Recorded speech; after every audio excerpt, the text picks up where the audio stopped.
চলতি বছরের মাধ্যমিক স্কুল সার্টিফিকেট এসএসসি ও সমান পরীক্ষায় সারা দেশে শতভাগ পাশ করা প্রতিষ্ঠানের সংখ্যা ২,৯৬৮টি।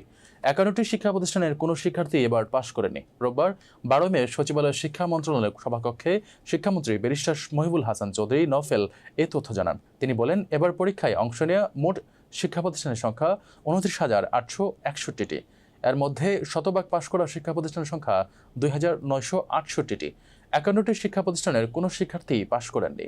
২০২৪ সালের মাধ্যমিক স্কুল সার্টিফিকেট এসএসসি ও সমান পরীক্ষায় গড় পাশের হার ৮৩.৪%। গতবার ২০২৩ সালে পাশের হার ছিল ৮০.৩৯%। অর্থাৎ গতবারের তুলনায় এবার পাশের হার বেড়েছে ২.৬৫%। এবার ছাত্রদের পাশের হার ৮১.৫৭%, ছাত্রীদের পাশের হার ৮৪.৪৭%। ৯টি সাধারণ শিক্ষা বোর্ডে পাশের হার ৮৩.৭৭%। রোববার সকালে আনুষ্ঠানিকভাবে এসএসসি ও সমান পরীক্ষার ফলাফল প্রকাশের কার্যক্রম উদ্বোধন করেন প্রধানমন্ত্রী শেখ হাসিনা। গণভবনে প্রধানমন্ত্রীর হাতে ২০২৪ সালের এসএসসির ফলাফলের সারসংক্ষেপ ও পরিসংখ্যান তুলে দেন ১১টি শিক্ষা বোর্ডের চেয়ারম্যানরা।